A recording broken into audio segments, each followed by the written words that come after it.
The Harry Potter author hit back at the First Minister after he accused her of being offensive and upsetting when she posted a thread about the hate crime bill.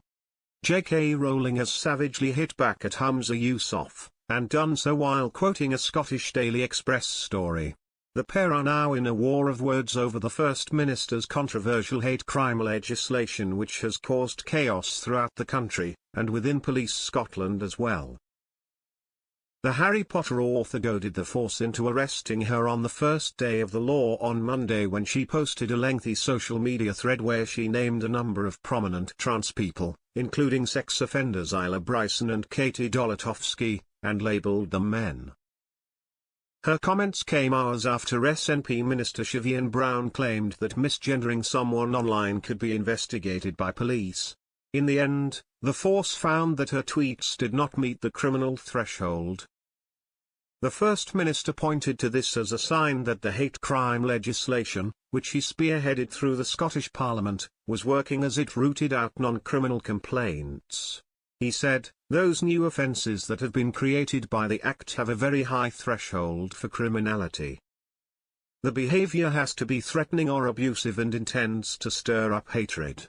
So it doesn't deal with people just being offended or upset or insulted. Anybody who read the Act will not have been surprised at all that there is no arrests made."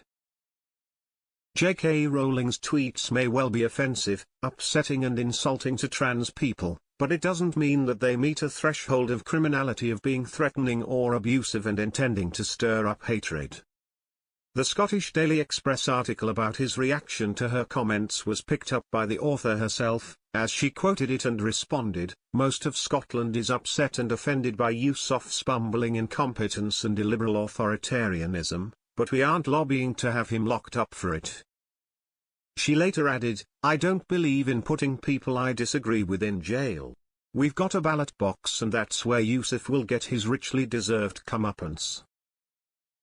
Ms. Rowling had a long-standing feud with Mr. Yousaf's predecessor as First Minister, Nicola Sturgeon, as the pair clashed over women's rights.